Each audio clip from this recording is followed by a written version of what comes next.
భక్తులందరికీ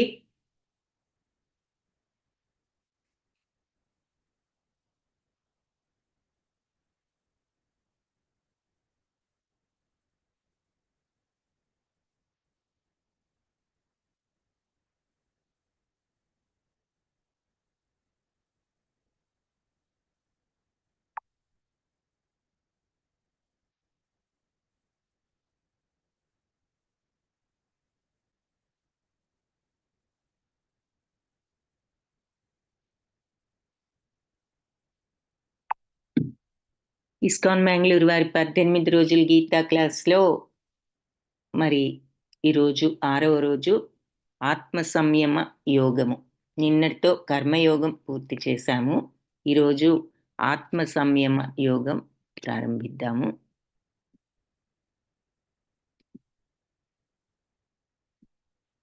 6వ అధ్యాయం ఆత్మ సంయమ యోగము, ధ్యాన యోగం అని కూడా అనొచ్చు. ఓం అజ్ఞానతిమిరాంధస్య జ్ఞానాంజనశలాకయా చక్షురున్మిళితం యేన తస్మై శ్రీగురవే నమః. నమో ఓం విష్ణుపాదాయ కృష్ణప్రేష్ఠాయ భూతలే శ్రీమతే భక్తివేదాంత స్వామి ఇతి నామినే.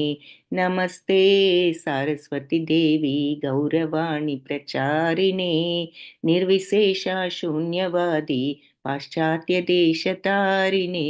हे कृष्णा करुणा सिंधो दीनबंधो जगत्पते गोपेश गोपिका कांता राधा कांता नमोस्तुते. तप्त कांचन गौरांगी राधे वृंदावनेश्वरी वृषभानुसुते देवी प्रणमामि हरिप्रिये. जय श्री कृष्ण चैतन्य प्रभु नित्यानंद श्री अद्वैत गदाधरा श्रीवासादि गौर भक्त वृंद.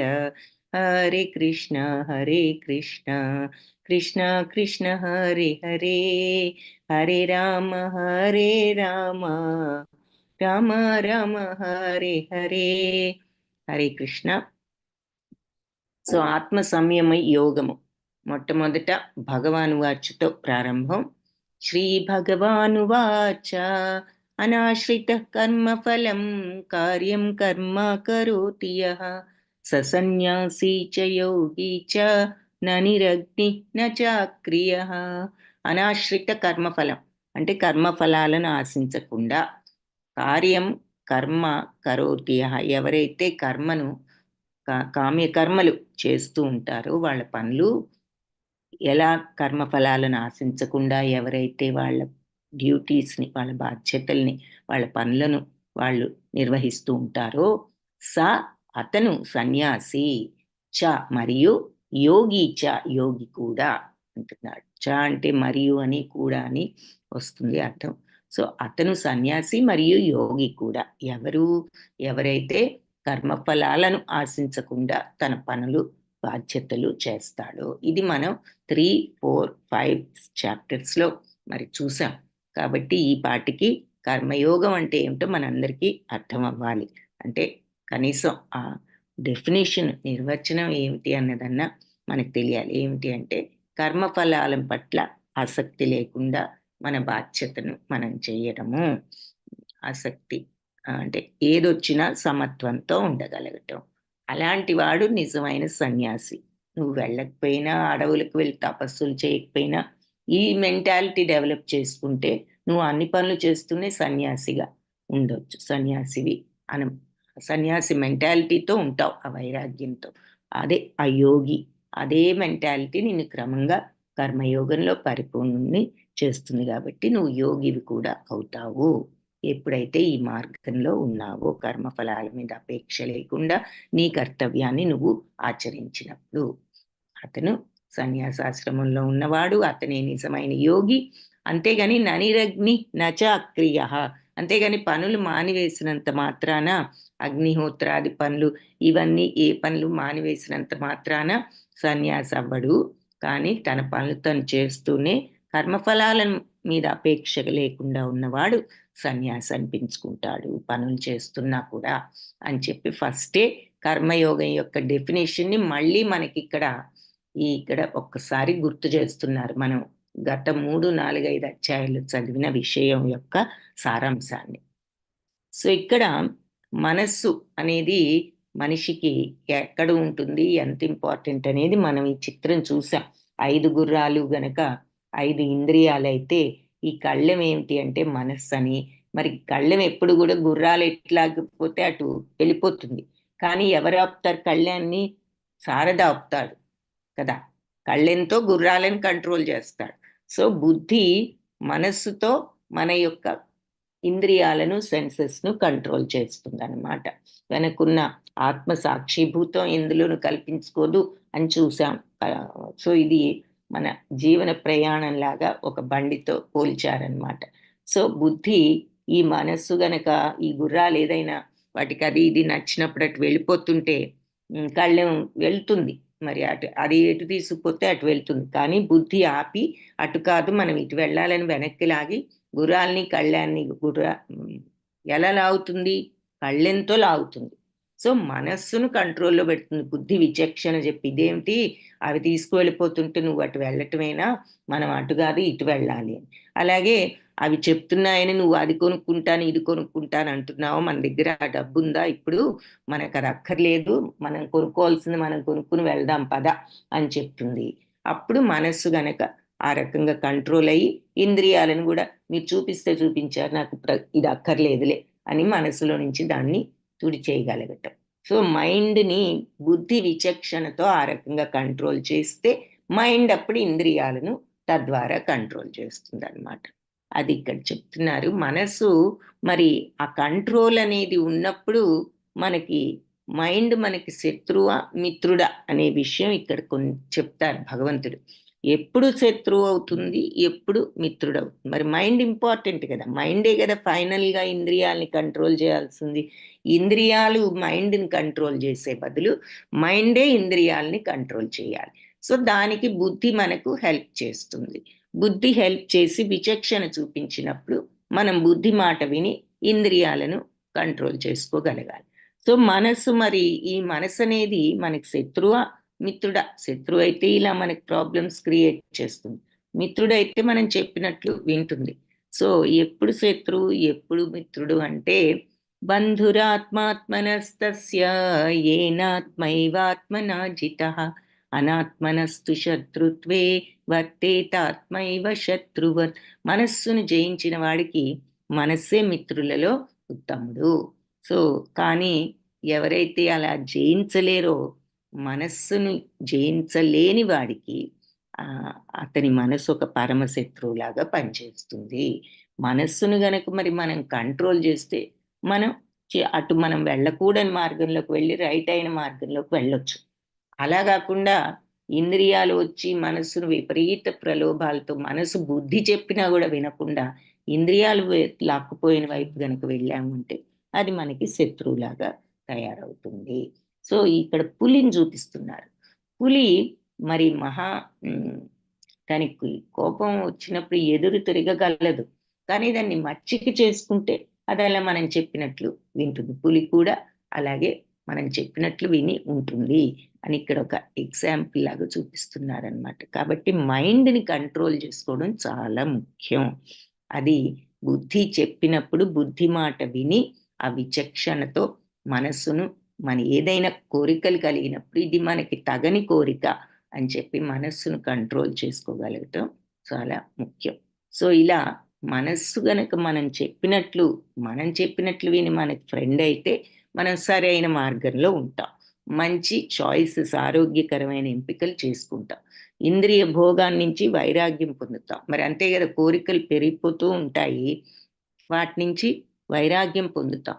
ఫలితం ఏమిటి అంటే స్వేచ్ఛ మరియు ఔన్నత్యం. అంటే స్వేచ్ఛ అంటే ఇక్కడ అర్థం ఏమిటి అంటే వైరాగ్యం తెచ్చుకోగలిగి మరి కోరికల నుంచి బయటపడితే భవబంధాల నుంచి బయటపడవచ్చు. కాబట్టి స్వేచ్ఛ అంటే జనన మరణ చక్రం నుంచి విముక్తి, ఫైనల్గా భగవత్ ప్రాప్తి, ఔన్నత్యం. అంటే ఇవి మనస్సును కంట్రోల్ చేసుకుని వైరాగ్యాన్ని, కోరికలను తగ్గించుకుని వైరాగ్యం పెంచుకున్నప్పుడు మనకు లభించేది ఏమిటి అంటే ఫైనల్గా మోక్షం.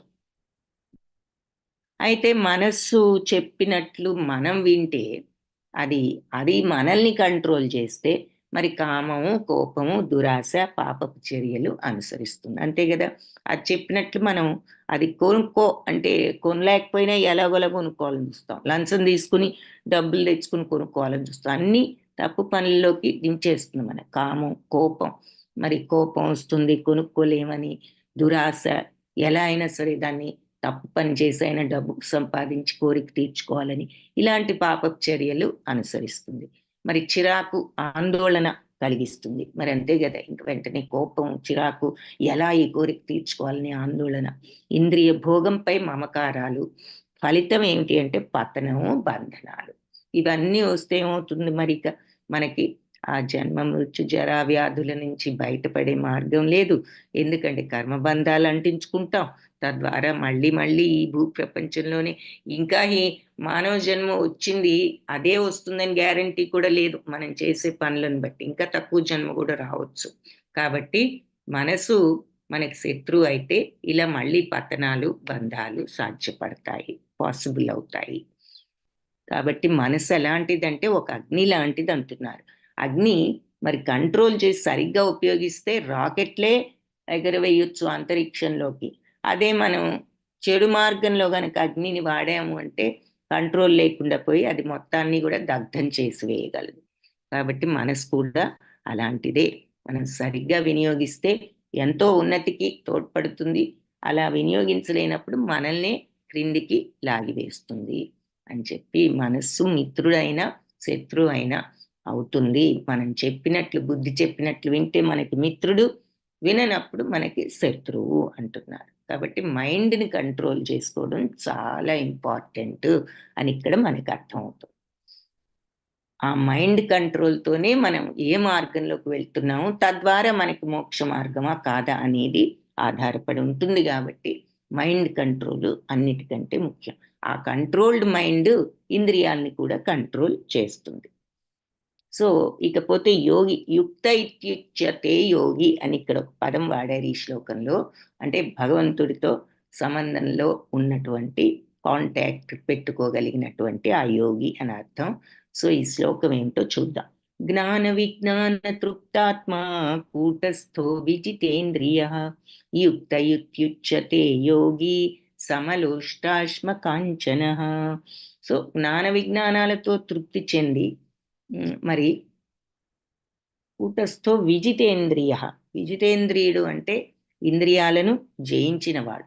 సో ఇలాంటి జ్ఞానంతో తృప్తితో, అంటే అది లేదు ఇది లేదు అనే కోరికలు లేకుండా తృప్తితో ఉండేవాడు, ఇంద్రియాలను జయించిన వాడు యుక్త ఇత్యుచ్యతే యోగి. అతను ఆత్మ ఆత్మ నిగ్రహంలో నిగ్రహంతో ఈ యోగంలో నిమగ్నమైన వాడు, ఈ యోగంలో నెలకొని ఉన్నవాడు అని చెప్పబడతాడు.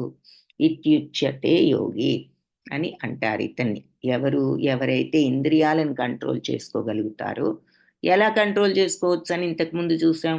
మనస్సుతో ఈ ఇంద్రియాలు, బుద్ధి చెప్పినప్పుడు మనస్సు విని మనస్సు కంట్రోల్ అయ్యి ఇంద్రియాలను కూడా కంట్రోల్ చేసినప్పుడు ఎవరైతే ఇంద్రియాలను కంట్రోల్ చేస్తారు, చూసినవన్నీ చూసినా కూడా ఎఫెక్ట్ అవ్వకుండా ఉండగలుగుతారో, కళ్ళు మూసుకోమని కాదు, కనిపిస్తున్నా కూడా వాటి ప్రభావం మన మీదకు ఉండకుండా చేసుకోగలుగుతాము.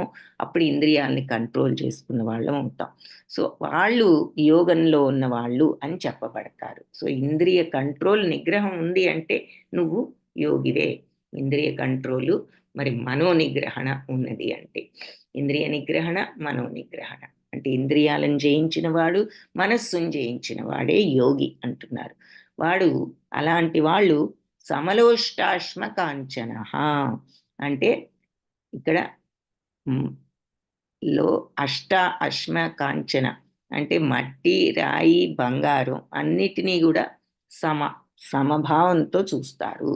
మరి అతను ఎంత కోరికలు లేని స్థితికి వెళ్తాడంటే, ఏదైనా ఒకటే అనుకుంటాడు అంటే అతనికి ఏదైనా మట్టి అయినా, రాయి అయినా, బంగారం అయినా ఒకటే, ఆ స్థితికి వెళ్తాడు. అందుకే ఆ స్థితికి వెళ్ళాడు, అంత సమత్వంతో ఉన్నాడు కాబట్టి అతను యోగి అని చెప్పబడతాడు అని చెప్తున్నారు. సో కర్మయోగంలో కూడా మరి పనులు చేస్తూనే రిజల్ట్స్ని సమత్వంతో తీసుకోగలిగినప్పుడు చివరికి ఈ పరిపూర్ణ స్టేజ్కి వెళ్తారు. అంటే ఏదైనా ఒకటే, ఆఖరికి మట్టైన బంగారమైన ఒకటే అనుకునేటటువంటి దేని మీద కూడా మోజు అనేది ఉండదు.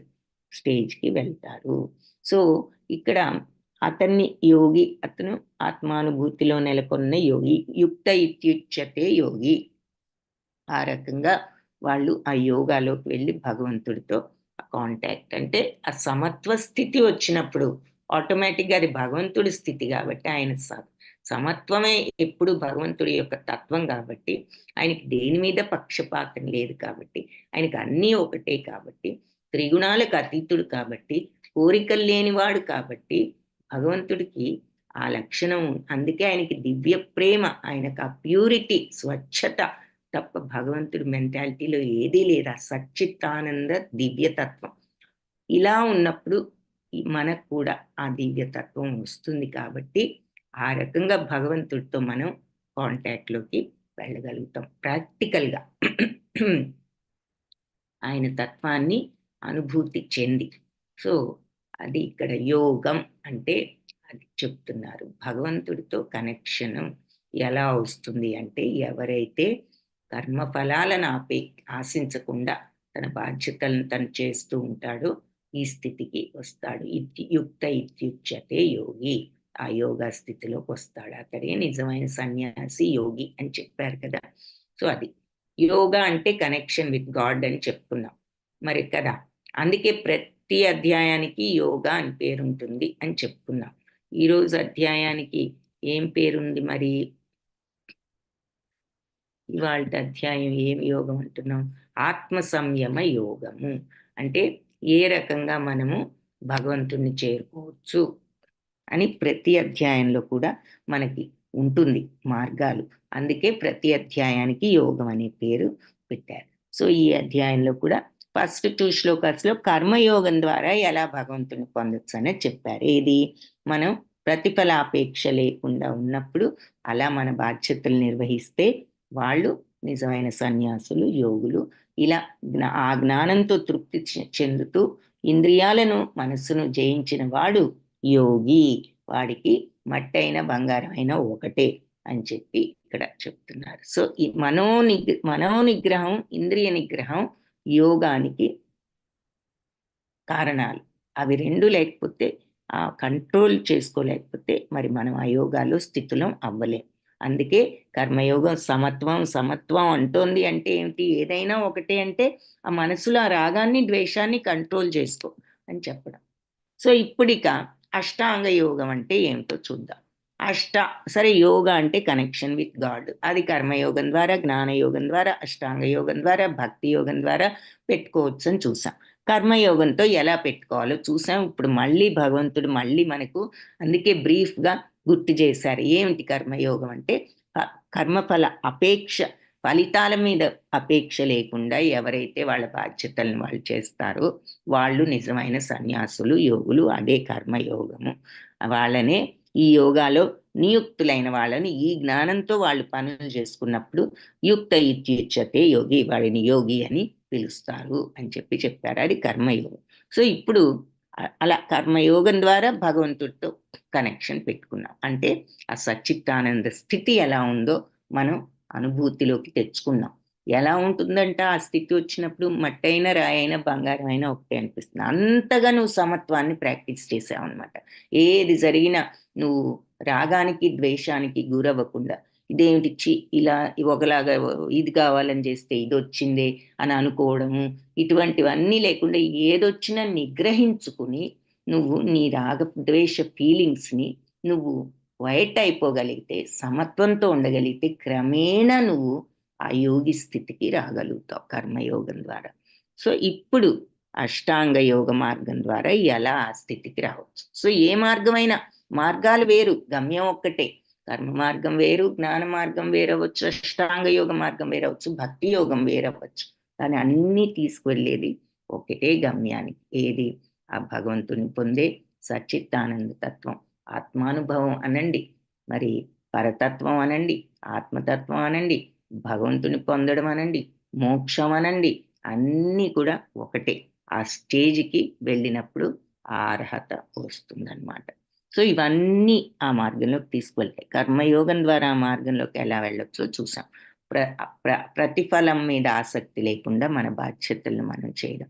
ఆసక్తి లేకుండా అంటే ఏదో ఒకటి వచ్చిందిలే, ఆసక్తి లేదని ఇష్టం వచ్చినట్లు చేయడం కాదు. పనిని కరెక్ట్‌గా భగవంతుడికి నచ్చే విధంగా భగవత్ ప్రీత్యర్థం అనే మాట గుర్తుపెట్టుకుని కరెక్ట్‌గా మన డ్యూటీని మనం చేసి, వచ్చే ప్రతిఫలం భగవంతుడే ఏదో ఒకటి ఇస్తారు అనే ఉద్దేశంతో ఏదొచ్చినా మనం సమత్వంతో స్వీకరించినప్పుడు అది కర్మయోగం అవుతుంది.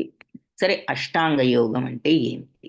అష్ట అంటే 8. 8 అంగాలు అంటే 8 భాగాలు, 8 దశలు ఉన్నాయి కాబట్టి అష్టాంగ యోగము.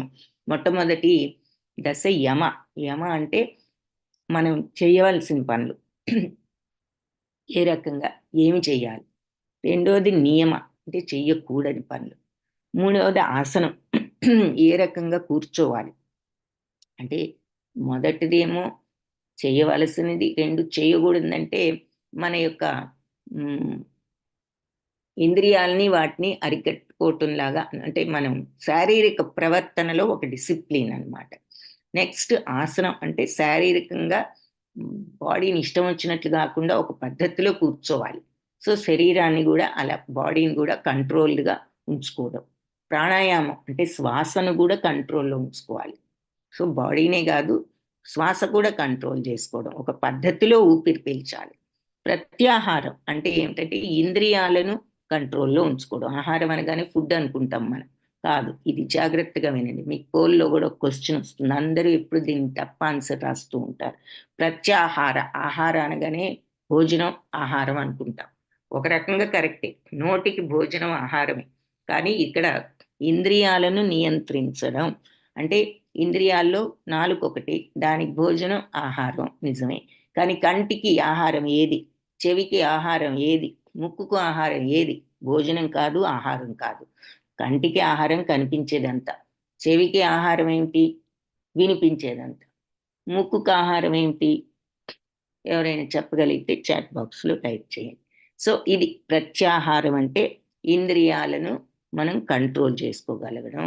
నోరు గనక ఫుడ్ చూడగానే ఒక లడ్డు తింటే ఇంకోటి తిందాం, ఇంకోటి తిందాం అంటే తినేయకుండా కంట్రోల్ చేసుకున్నట్లు, కళ్ళు కూడా చూసినవన్నీ కొనుక్కోవాలి, కావాలి అని అనుకోకుండా ఉండేటట్లు చేసుకోవడం. కంటికి ఉన్న ఆహారాన్ని మనం కంట్రోల్డ్‌గా ఉంచుకోవడం అలా. ప్రత్యాహార అంటే ఇంద్రియ నిగ్రహణ. ముక్కుకు ఆహారం ఏదో ఎవరైనా చెప్పగలిగితే చాట్ బాక్స్‌లో టైప్ చేయండి. నెక్స్ట్‌ది ధారణ. అంటే ఇలా ఇంద్రియాలను కంట్రోల్ చేసుకున్నప్పుడు ధారణ, కాన్సంట్రేషన్, ఫోకస్ చేయగలుగుతాం దేని మీదైనా. ఇంద్రియాల కంట్రోల్ లేకపోతే ఫోకస్సే కుదరదు. ఉదాహరణ, మనకి రేపు పరీక్ష ఉంది, చదువుకోవాలి, గదిలోకి వెళ్తాము. టీవీ సౌండ్ వినిపిస్తుంది హాల్‌లో నుంచి. వెంటనే టీవీ దగ్గరికి వెళ్ళాలనో, మైండ్ అంతా పుస్తకం మీద కాకుండా ఆ మాటల మీద లగ్నం చేయడం. ఒకటి బుర్రకెక్కదు మనకు. ఎందుకు? మైండ్ దాని మీద లేదు కాబట్టి. అలాగే సినిమా చూస్తున్నాం అనుకోండి. ఎంతో ఇంట్రెస్ట్‌తో ఆ టీవీయో, సినిమానో చూస్తూ ఉంటాం. పక్క వాళ్ళు ఏదో చెప్తూ ఉంటారు. వాళ్ళు ఏది చెప్పినా మన చెవిలో చెప్పినా మనకు సరిగ్గా వినిపించదు పక్కనే కూర్చొని. మనకి సినిమా మాటలే వినిపిస్తూ ఉంటాయి. వాళ్ళు భుజం ఊపి నిన్నే అడిగేది సమాధానం చెప్పవేంటి అంటే, "ఆ! ఏమిటి? ఏమన్నావు?" అంటాం. ఎందుకు? మన మైండ్ అంతా గూడా ఆ టీవీ మీదో, సినిమా మీదో ఉంది కాబట్టి. సో, ఈ సౌండు మైండ్‌లోకి ఎక్కలేదు. అది గూడా చెవికి వినిపించింది. కానీ ఎక్కలేదు. ఎందుకు? అక్కడ ఫోకస్ లేదు కాబట్టి. ధారణ లేదు కాబట్టి. సో, కాన్సంట్రేషన్ అనేది మరి ఒక చిన్న మాటకే అవసరమైతే, మరి భగవంతుడిని పొందాలి అంటే ఇంకెంత కాన్సంట్రేషన్ ఉండాలి. సో, కాన్సంట్రేషన్, ధారణ ఉండాలి. అలాంటి కాన్సంట్రేషన్, ఫోకస్ ఉన్నప్పుడు ధ్యానం సాధ్యపడుతుంది. ధ్యానం అంటే భగవంతుడిని తలుచుకోవడం. నిజంగా ఆయన మీద దృష్టిని పెట్టగలిగి ఆయన్ని స్మరించుకోగలగడం, మనస్సులో ధ్యానించుకోగలగడం. అలాంటి ధ్యానం సాధ్యపడ్డప్పుడు సమాధి స్థితి అంటే అది ఫైనల్‌గా భగవంతుడితో ఆ కనెక్షన్ వచ్చేటటువంటి స్థితి. అది. ఆ యూనియన్ సమాధి అంటే ఎప్పుడైతే భగవంతుడి యొక్క ప్రశాంత, నిర్మల, నిశ్చల హ్మ్, నిష్కల్మష తత్వాన్ని, ఆ శుద్ధ తత్వాన్ని మనం పొందగలిగినప్పుడు ఈ ఈ ప్రాక్టీస్ ద్వారా చివరకు ఏ ఫీలింగు మనసులో లేదు. ఇంద్రియాల్ని కంట్రోల్ చేశాం. మనస్సును కంట్రోల్ చేశాం, కాన్సన్ట్రేట్ కంప్లీట్గా భగవద్ధ్యానం మీద ఆయన మీద పెట్టాం. అప్పుడు ధ్యానంలో ఉంటూ భగవంతుడి యొక్క శుద్ధ తత్వం ఇలా ఉంటుందని మనకు అర్థమైన టైంలో ఆ సమాధి స్థితిలోకి వెళ్తాం అన్నమాట. ఇది అష్టాంగ యోగం ద్వారా భగవంతుడిని పొందగలుగుతాం. సో ఇక్కడ ఒక్కొక్కటి మళ్ళీ క్లియర్గా ఈ 8 దశలు చూద్దాం. సో ఆన్సర్ ఒకటి వచ్చింది. ముక్కుకు ఆహారం మనం పీల్చే గాలి. గాలి అనేది సరే శ్వాస. ముక్కుకు ఆహారం ఏమిటి? గాలి మనకి ఏం తెలియజేస్తుంది? ఒక్కొక్క ఇంద్రియం మనకు ఒక్కొక్క శక్తిని ఇస్తోంది. కన్ను చూపిస్తోంది, చూపించినప్పుడు ప్రతిదాని యొక్క రూపం ఇది అని చెప్తోంది. చెవి ఏం చేస్తోంది? శబ్దాలు అన్నిటినీ కూడా మనకి రికగ్నైజ్ చేసేటట్లు, గుర్తించేటట్లు చేస్తోంది శబ్దాన్ని. ఆ శక్తి చెవి ఇవ్వకపోతే మనకి ఏ శబ్దము తెలియదు. అలాగే ముక్కు గాలి పీల్చడం సరే, ముక్కు మనకి ఏం చెప్తోంది? స్మెల్. కరెక్ట్. ఇక్కడ ఏ విషయం మాట్లాడుకుంటున్నాం అంటే శ్వాస గురించి కాదు. ముక్కు ఎలాగూ శ్వాస తీసుకుంటానికి అది వేరు. బట్ ఒక్కొక్క ఇంద్రియం ఒక్కొక్క విషయాన్ని మన బ్రెయిన్కి చెప్తోంది. గాలి పీల్చుకోవడం వల్ల వేరే మనకి బ్రెయిన్కి ఏ విషయం చెప్పడం లేదు. ముక్కు వాసనను చూసి ఇదిగో ఇది మంచి వాసన కిచెన్లోంచి వస్తుంది, వెళ్ళి తిను, అదేదో బాగుంది అని వెంటనే మనకు ఆ వాసన ముక్కు బ్రెయిన్కి మనస్సుకు చెప్పేస్తూ ఉంటుంది అన్నమాట. సో అది ముక్కు యొక్క మరి ఇది బేసిక్ విషయాలు మీరు తెలుసుకోవాలి. శబ్ద రూప స్పర్శ రసగంధ అనే మాట కూడా ఉంది అని చెప్పాను. శబ్దం అంటే చెవు, సౌండ్, చెవికి అది ఆహారం. రూప కంటికి కనిపించే ఆకారాలన్నీ ఆహారాలు. స్పర్శ మరి చర్మానికి తగిలేవి అవన్నీ ఆహారాలు. కొన్ని మెత్తగా ఉంటాయి, కొన్ని గట్టిగా ఉంటాయి, కొన్ని చల్లగా ఉంటాయి, కొన్ని వేడిగా ఉంటాయి. వెంటనే చెప్తుంది, అబ్బో పట్టుకో ఇది వేడిగా ఉంది. పట్టుకున్న వెంటనే మనస్సుకు చెప్తుంది, వెంటనే చేయి తీసేస్తాం మనం అక్కడి నుంచి. అవునా? సో అది స్పర్శ. ఆ జ్ఞానం మనకి చర్మం ఇస్తుంది. అలా శబ్ద రూప స్పర్శ రస. రస అంటే రుచి. నోరు మనకి రుచిని చెప్తుంది, చాలా తీయగా బాగుంది, ఇంకోటి తిను అని మనసుకు చెప్తుంది. అలాగే రస గంధ. గంధ అంటే వాసన. ముక్కు వాసన, ఇదేదో మంచి వాసన వస్తుంది, ఈ అగరొత్తులు ఇది కొనుక్కుంటే బాగుంటుంది. ఇలా ఒక్కొక్క ఇంద్రియం ఒక్కొక్క విషయాన్ని గ్రహించి మనకు ఆ దానిని మనస్సుకు అందిస్తోంది. సో అది ఓకే, వెరీ గుడ్, ధన్యవాదాలు. సో ఫస్ట్ది మరి ఎక్స్టర్నల్ డిసిప్లిన్ అంటే మనం ఫాలో అవ్వాల్సిన విషయాలు ఏమిటి అంటే యోగి యుంజీత సతతం ఆత్మానం రహసి స్థిత ఏకాకీయత చిత్తాత్మ నిరాశీరా పరిగ్రహ.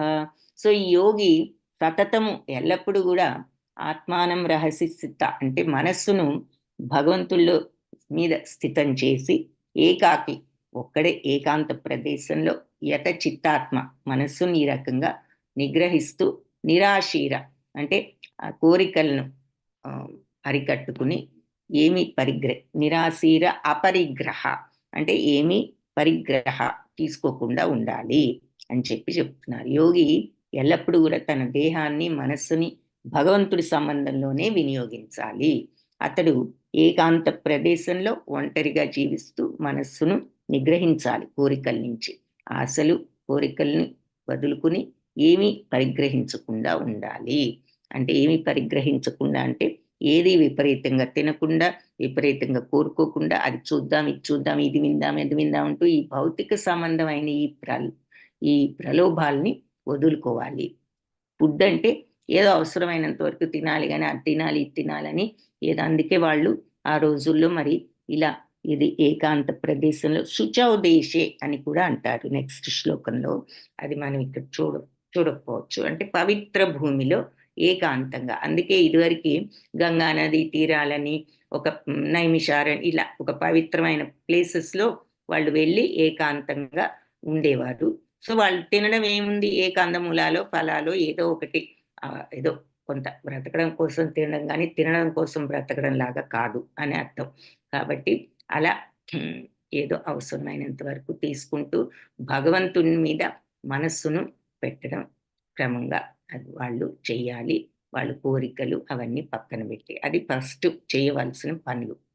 ఏకాంత ప్రదేశంలో, పవిత్ర భూమిలో మరి మనస్సును అరికట్టుకుని, కోరికలను అరికట్టుకుని, భగవంతుడి మీద మనస్సును లగ్నం చేసి ఉండాలి. రెండవది అది యమ చేయవలసిన పని. నెక్స్ట్ ఈ నియమ. నియమ సెకండ్‌ది. నియమ అంటే చెయ్యకూడని పనులు. ఏమిటట? యుక్తాహార విహారస్య, యుక్తచేష్టస్య కర్మసు, యుక్త స్వప్నావబోధస్య యోగో భవతి దుఃఖః.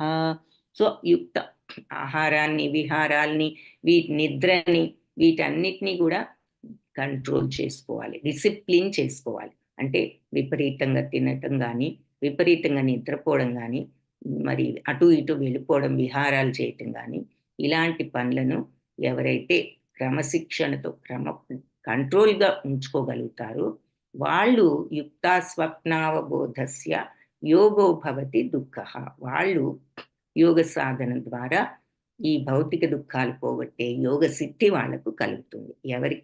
ఎవరైతే ఆహారాన్ని, నిద్రని, విహారాల్ని ఇలాంటి వాటిని కంట్రోల్ చేసుకుని డిసిప్లిన్‌తో ఉంటారో వాళ్ళు యోగ సాధనకు, యోగ సిద్ధతకు అర్హులు. సో, యమ చేయవలసింది ఏమిటి? ఒక ఏకాంత ప్రదేశంలో, పవిత్ర భూమిలో కోరికలను అరికట్టుకుని, మనస్సును భగవంతుడి మీద లగ్నం చేసి ఉండాలి. మరి చేయకూడనివి నిద్ర, ఆహారం, విహారాలు ఇవన్నీ కంట్రోల్ చేసుకోవాలి. ఆసనం సరి అయిన భంగిమలో కూర్చోవాలి మరి. అది కూడా చెప్తారు. ఏది? భూమికి ఒక గడ్డి పరుచుకుని, దాని మీద ఒక బట్టను గానీ, జింక చర్మాన్ని గానీ వేసుకుని, భూమి నుంచి మరీ ఎత్తుగాను గాకుండా, మరీ భూమి మీద కిందను కాకుండా, ఒక కొంచెం హైట్‌తో అలా ఆసనాన్ని ఏర్పరచుకుని కూర్చోవాలి.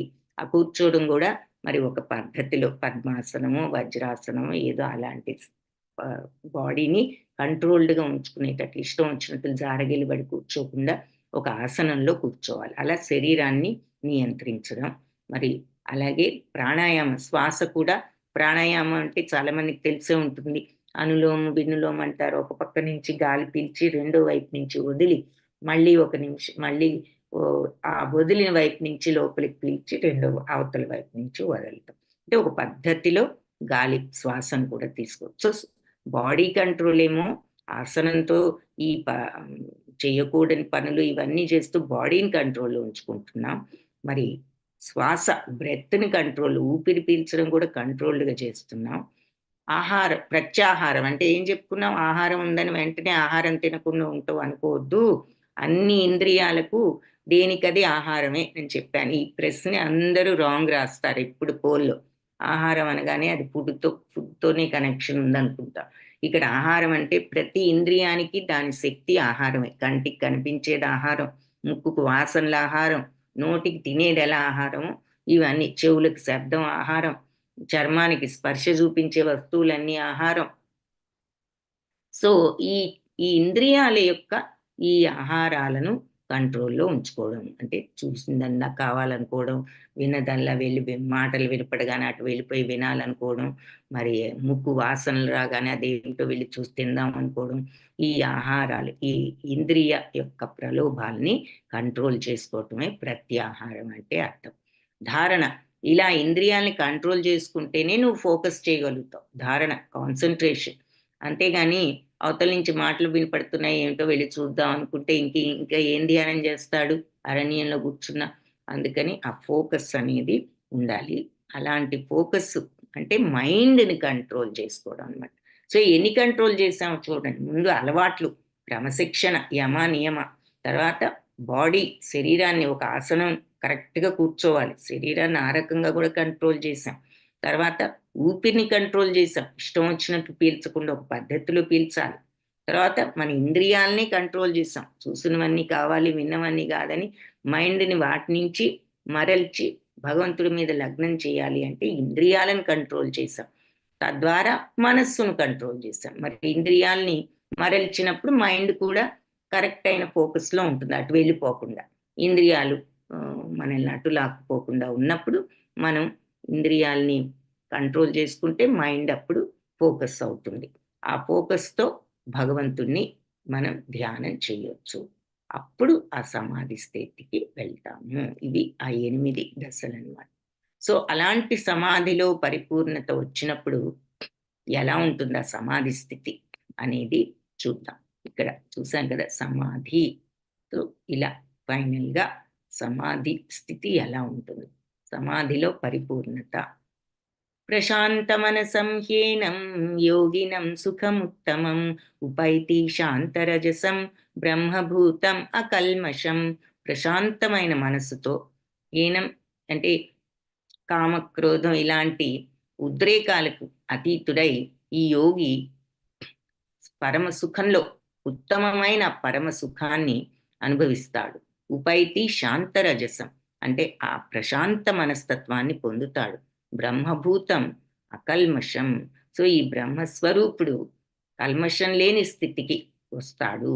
సో ప్రశాంతమైన మనస్సు కలిగిన వాడు కామక్రోధాది ఉద్రేకాలకు అతీతుడు, పాపరహితుడు, బ్రహ్మస్వరూపుడు అయిన ఆ యోగ పురుషుడికి పరమ సుఖం లభిస్తుంది అని చెప్తున్నారు. సో ఎప్పుడైతే ఇలాంటి యోగాలో ఉంటారో వాళ్ళు మరి అన్ని ఇంద్రియాలకు ప్రలోభాలకు కంట్రోల్ చేసేసారు కాబట్టి ఇక వాళ్ళకి ఏ ఫీలింగ్స్, ఏ ఆందోళనలు, చిరాకులు, కోపాలు, ఏ కోరిక ఉండదు. ప్రశాంతంగా ఉంటుంది వాళ్ళ మనసు.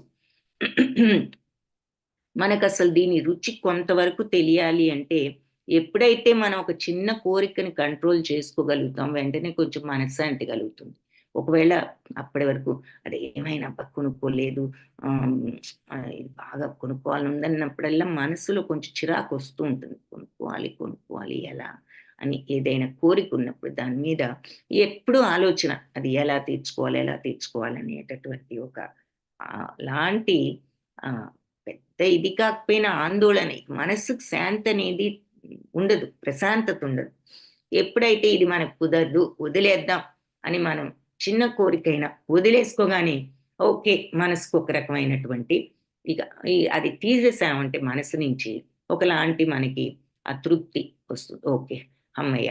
వదిలేసాం. మనకిప్పుడు అది కుదరదు అని ఎప్పుడైతే మనం అర్థం చేసుకొని సరిపెట్టుకుంటామో మనకే మనస్సుకి తృప్తి కలుగుతుంది. సో, అలాంటి చిన్న విషయంలో మనకి ఆ తేడా కనిపిస్తుంది. మరి సమస్త రాగద్వేషాలను వదులుకున్నవాడు ఎంత తృప్తితో, ప్రశాంతతతో ఉంటాడు. కాబట్టి అది ప్రశాంతమైన మనసు, కామ క్రోధాలేమి ఉండవు. ఎందుకు? రాగద్వేషాలు లేవు. సో, కామం లేదు, క్రోధం లేదు. వాటన్నిటికి అతీతుడు, పాపరహితుడు. మరి ఎవరిని ఏమి అనడం లేదు. ఏ విషయంలో కోపం తెచ్చుకోవడం లేదు.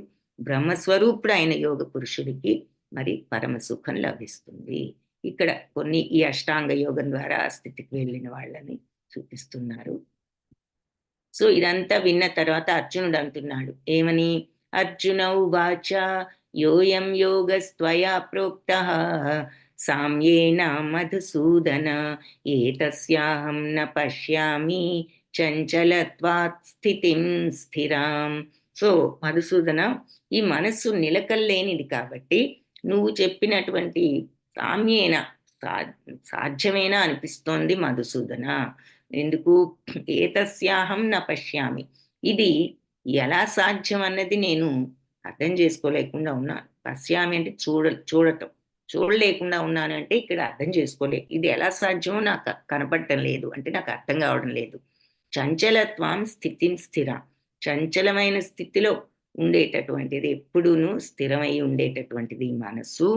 ఈ చంచలమైన మనస్సును ఎలా కంట్రోల్ చేసుకోవాలి, ఈ నిలకడలేని దాన్ని, ఇది చాలా అసాధ్యం అని నాకు అనిపిస్తుంది అంటున్నాడు. సో మధుసూదన, ఈ మనస్సు నిలకడలేనిది కదా, దానివల్ల నువ్వు చెప్పిన ఈ యోగ విధానం నాకు ఆచరించశక్యం కానిది అనిపిస్తోంది, అసాధ్యం అనిపిస్తోంది అన్నాడు అర్జునుడు. మనకు కూడా మరి ఈ బొమ్మలు ఇవన్నీ చూసినప్పుడు అబ్బో ఇవన్నీ మనం చేయగలమా అని వెంటనే ఒక డౌట్ వస్తుంది. అదే అర్జునుడు కూడా వచ్చింది. ఇంకా ఏమంటున్నాడు?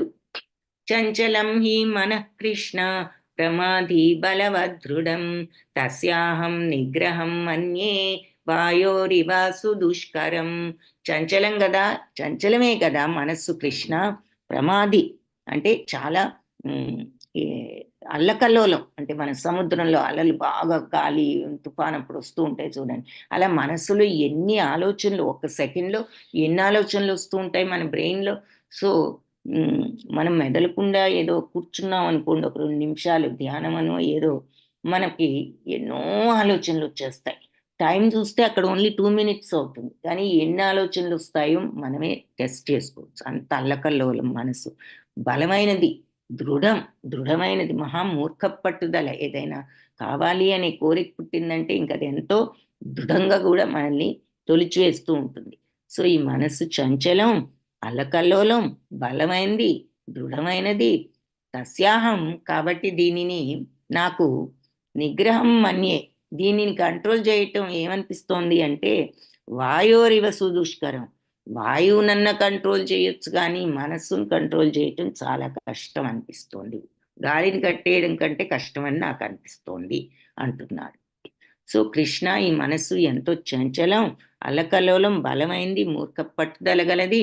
ఇలాంటి మనస్సు నిగ్రహించడం వీచే గాలిని నియంత్రించడం కంటే కష్టం అనిపిస్తుంది. గాలినైనా కట్టేయొచ్చేమో కానీ ఈ మనస్సును మాత్రం మనం ఆపలేం, కట్టి పడేయలేము అనిపిస్తోందని అర్జునుడు అన్నాడు. సో ఇక్కడ ఇందాక ఫోకస్, ధారణ అనేది ఒకటి చూసాం కదా. ఈ ధారణ అనేది ఉండాలి, కాన్సన్ట్రేషన్. అప్పుడే ధ్యానం సాధ్యపడుతుంది. ఏదైనా పని, ఏ చిన్న పని అయినా అసలు కాన్సన్ట్రేషన్ లేనిది ఎలా చేస్తాం? మన అక్కడికి చదువుకోవాలంటే కూడా పక్కన శబ్దాలు వినిపిస్తే కాన్సన్ట్రేషన్ దాని మీద ఉంటుంది. పుస్తకం మీద లైన్లు చదువుతున్న బుర్రకేది ఎక్కదు. కాబట్టి అలా ప్రతి పనికి కాన్సన్ట్రేషన్ అవసరం. సక్సెస్ఫుల్గా చేయాలంటే మనసు దాని మీద కేంద్రీకరించాలి. అలాంటిది మరి భగవంతుని పొందాలంటే ఇంకెంత కాన్సన్ట్రేషన్ కావాలి. కొన్ని ఎగ్జాంపుల్స్ చూపిస్తున్నారు. ఫోకస్తో ఉన్నప్పుడు ఎలా సాధ్యపడుతుంది పనిని విజయవంతంగా చేయడం అన్నది. సరే, ఇది ఆల్రెడీ చూశారు ఈ స్టోరీ. ఏది అర్జునుడికి కౌరవ పాండవులు బాల్యంలో విలువిద్య నేర్పించేటప్పుడు ద్రోణుడు ఒక్కొక్కరిని పిలిచి ఆ పక్షి బొమ్మ ఒకటి చెట్టు మీద పెట్టి ఆ బొమ్మ కంటి మీద కొట్టాలని చెప్పి పిలిచి ఏం కనపడుతోంది అంటే ఒక్కొక్కరు పక్షి, చెట్టు, ఆకాశం అన్ని కనిపిస్తున్నాయి అని చెప్తారు. సో ఎవరిని బాణం వేయమనడు. కొంతమంది పక్షి ఒక్కటే కనిపిస్తుంది అంటారు, వాళ్ళని బాణం వేయమనడు. అర్జునుడు వచ్చి పక్షి కను తప్పేది కనపడటం లేదంటాడు. అప్పుడు బాణం వేయమంటే వేస్తే ఆ బాణం కరెక్ట్గా అక్కడే తగిలింది. అంటే దాని అర్థం ఏమిటి అంటే అంతటి ఫోకస్తో ఉన్నాడనమాట అర్జునుడు. ఇంకా అతని కంటికి ఏది కనిపించటం లేదు, అదే కనిపిస్తోంది కంటి ముందు. సో అంత ఫోకస్తో ఉన్నాడు, ఇంక అసలు ఏది కనిపించడం లేదు అంటే అప్పుడే ఆ పని సాధ్యపడుతుంది. కాబట్టి మిగిలిన వాళ్ళని బాణం వేయమండం కూడా వేస్ట్ అని ఆయనకు తెలుసు. వాళ్ళు వేసినా అది తగలదని, ఎందుకంటే వాళ్ళకి ఫోకస్, కాన్సన్ట్రేషన్ లేదు అని. అలాగే పక్క దాంట్లో కూడా నీటిలో చూస్తూ పైన తిరిగే చేపను కొట్టడం, ద్రౌపది స్వయంవరంలో అర్జునుడు అది చేయగలిగాడు కాబట్టి ద్రౌపదిని గెలుచుకోగలిగాడు. సో అది చూపిస్తున్నారు. అంటే ఇక్కడ పాయింట్ ఏమిటి అంటే ఆ కాన్సన్ట్రేషన్ అనేది ఉండాలి. సో ఈ కాన్సన్ట్రేషన్ చాలా కష్టం. మనస్సును కట్టివేయటం, గాలినైనా కట్టివేయచ్చేమో అన్నాడు కదా అర్జునుడు. సో భగవంతుడు దానికి ఏం సమాధానం చెప్తున్నారు? అమ్మో, గాలినైనా వాయోరివ సుదుష్కరం, గాలిని కట్టేయటం కంటే కష్టం అనిపిస్తోంది అన్నాడు. సో భగవంతుడు ఏమంటున్నారు? శ్రీ భగవానువాచ అసంశయం మహాబాహో మనో దుర్నిగ్రహం చలం అభ్యాసేన తు కౌంతేయ వైరాగ్యేణ చ గృహ్యతే. అసంశయం మహాబాహు, నిస్సందేహం, డౌట్ లేదు మహాబాహులున్న అర్జున, మనస్సు దుర్నిగ్రహం చలం, నిగ్రహించడం చాలా కష్టం. ఈ చలించే మనస్సును నిగ్రహించడం నువ్వు అన్నట్లు డౌట్ లేదు, చాలా కష్టం దీన్ని కంట్రోల్ చేయటం.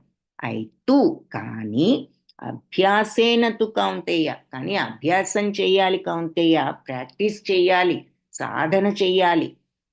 వైరాగ్యేణ చ గృహ్యతే, వైరాగ్యంతో సాధ్యపడుతుంది అని చెప్తున్నారు. సో ఏదైనా ఇక్కడ రెండు ముఖ్యమైన పాయింట్స్. ఒకటి, ఏ పనికైనా అభ్యాసం అవసరం, సాధన అవసరం. దేనికైనా ప్రాక్టీస్ కావాలి. ఒక పని సక్సెస్ఫుల్గా చేయాలంటే మనం నేర్చుకుంటాం. ఒక పాట పాడాలన్నా, ఒక డాన్స్ వేయాలన్నా, ఒక బొమ్మ గీయాలన్నా, ఒక పరీక్ష పాస్ అవ్వాలన్నా రోజు చదువుకుంటాం. అలాగే ఒక పని చేయాలన్నా నేర్చుకుంటాం. ఒక ఏదైనా కుట్టాలనుకోండి, లేదంటే ఏదైనా కన్స్ట్రక్షన్ వర్క్, ఏ పనైనా మీరు చూడండి, దానికి practice makes the man perfect అని మనం వినే ఉన్నాం. ఏదైనా సాధన చేస్తేనే మనం విజయవంతంగా దాన్ని కరెక్ట్గా చేయగలుగుతాం. ఫస్ట్ టైం కంటే second time better, second time కంటే థర్డ్ టైం బెటర్, అలా ప్రాక్టీస్తో బెటర్ అవుతాం. ఇది కూడా అంతే. దేనికైనా ఏ చిన్న పనికైనా సాధన అవసరమైనప్పుడు భగవంతుణ్ణి పొందే మార్గానికి ఇంకెంత సాధన ఉండాలి. అందులో ఈ అష్టాంగ యోగ మార్గం ఇది స్ట్రిక్ట్ అయినటువంటి మార్గం. కాబట్టి అభ్యాసేనతు కౌంటేయ, ప్రాక్టీస్ చేయాలి ఏదైనా, వైరాగ్యంతో సాధ్యపడుతుంది. సో ఈ ప్రాక్టీస్తో వైరాగ్యాన్ని అలవర్చుకో, రాగద్వేషాలు తగ్గించుకో, కోపతాపాలు తగ్గించుకో, కోరికను తగ్గించుకో, వైరాగ్యం పెంచుకో, తద్వారా నీకు సాధ్యపడుతుంది. ఇదంతా ప్రాక్టీస్ చెయ్యి. ఈ వైరాగ్యాన్ని పెంచుకోవడం, కోరికల్ని కోపాలని తగ్గించుకోవడం ప్రాక్టీస్ చెయ్యి, అది నీ సాధన. తద్వారా రాగద్వేషాలు తగ్గి వైరాగ్యం పెంచుకున్నప్పుడు సాధ్యపడుతుంది. కాబట్టి అర్జున, చంచల స్వభావమైన మనస్సును నిగ్రహించడం శక్యం కానిదనడంలో సందేహం లేదు, డౌట్ లేదు, అసంశయం. కానీ తగిన సాధన వైరాగ్యాల ద్వారా దానిని నిగ్రహించవచ్చు, వైరాగ్యంతో సాధించవచ్చు అని భగవంతుడు చెప్తున్నాడు. తరువాత కొంతమంది యోగం ప్రారంభించి అష్టాంగ యోగం మరి చివరి దాకా వెళ్ళలేరు, మధ్యలో ఎక్కడో ఫెయిల్ అవుతారు. అలాంటి వాళ్ళ గమ్యం ఏమిటని అర్జునుడు అడుగుతాడనమాట. అర్జున ఉవాచ అయతి శ్రద్ధయోపేతో యోగాచలిత మానస అప్రాప్య యోగ సంసిద్ధిం కాం గతి కృష్ణ గచ్చతి. సో ఎంతో శ్రద్ధతో ఈ యోగాన్ని ప్రారంభించి యోగా చలిత మానస, ఎక్కడో మనస్సు చలించి అప్రాప్య యోగ సంసిద్ధం, ఈ యోగ సంసిద్ధత వాళ్ళకు ప్రాప్తం కాలేదనుకో, ఈ యోగం ప్రారంభించారు ఏదో శ్రద్ధగా పాపం ఈ మార్గంలో వెళ్తూ ఎక్కడో మనస్సు మధ్యలో చలించింది, అంటే ఏదో కోరిక కలిగింది ఈ యోగం చేస్తున్నప్పుడు, దాంతో వాళ్ళ మైండ్ చలించింది, దాంతో వాళ్ళ యోగ పరిపూర్ణత కంప్లీట్ కాలేదు, మధ్యలో వాళ్లకు ఆ యోగ సంసిద్ధత ప్రాప్తం పోయింది. కామ్ గతి, ఏమవుతుంది గతి వాళ్ళది, కృష్ణ గచ్చతి, ఏ గతి పడుతుంది వాళ్లకు అని అడుగుతున్నా.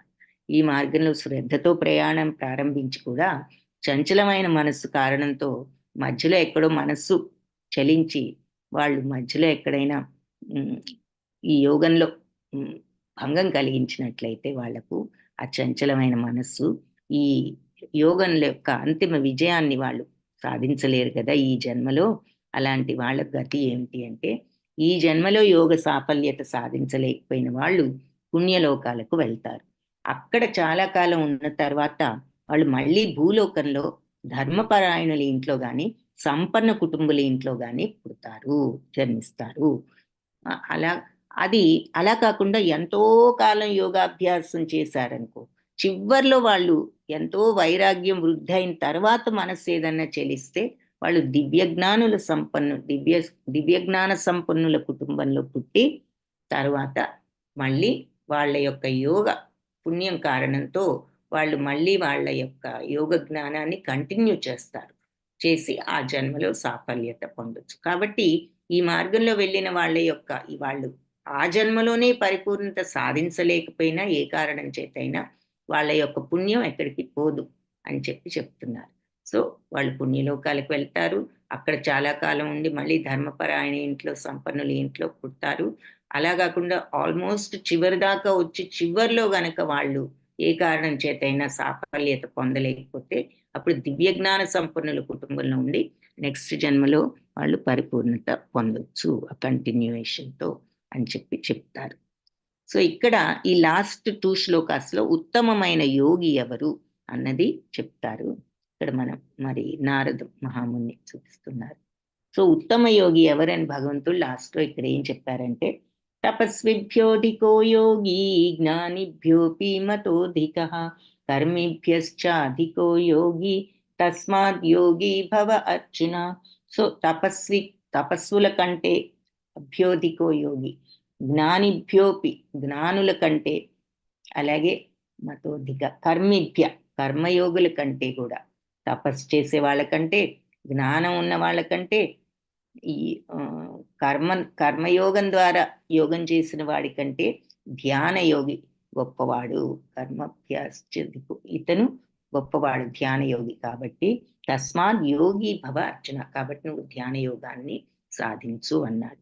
అంటే తపస్సు, జ్ఞానం, ఈ కర్మలు వీటన్నిటికంటే కూడా ధ్యాన యోగి గొప్పవాడు. కాబట్టి నువ్వు ధ్యాన యోగాన్ని సాధించు అంటే దాని అర్థం ఏమిటో మళ్ళీ క్లియర్‌గా నెక్స్ట్ దాంట్లో అర్థమవుతుంది. యోగినామపి సర్వేషాం మద్గతేనాంతరాత్మనా శ్రద్ధావాన్ భజతే యో మాం సమే యుక్తతమో మతః.